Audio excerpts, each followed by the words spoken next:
Just a few more additional points about the bid point checker tab in the WAUlculator version 25. So say if you want to bid on a QA player. So you just select qualifying offer type and it'll show in the QA bid points as well as here the minimum bid points to win. So it's calculating here. And say you put in a bid. So okay, does 15 beat it? No. How about 15.25? Yes.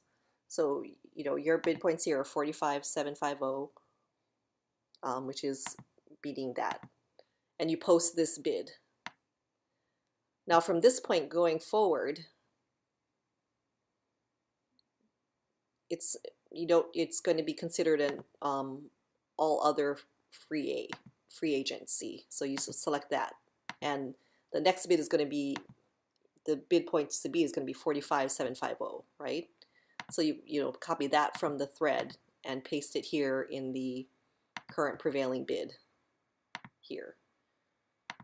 So this was, oops, let me paste it as a, so it doesn't override the, and then you can see it's a valid bid because you have to bid it, beat it by 75%. So yeah, this Q and QB is just a quick way to populate these kind of long bid points to make sure you're bidding it for the initial bid against the initial QA or QB bid.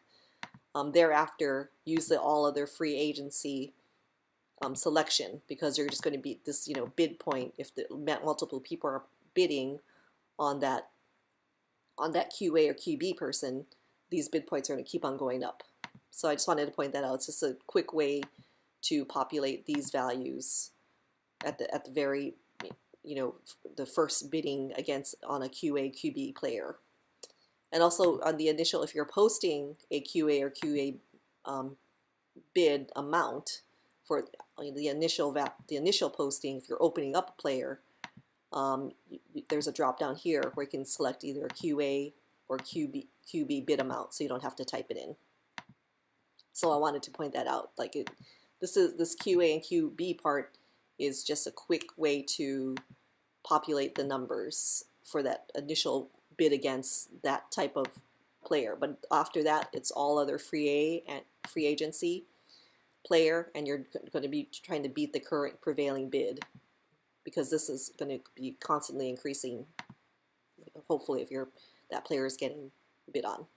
Thanks. I just wanted to note that because it is a kind of weird little new tweak and constitutional rule, and I wanted to accommodate it so you don't have to do a lot of typing in of these numbers.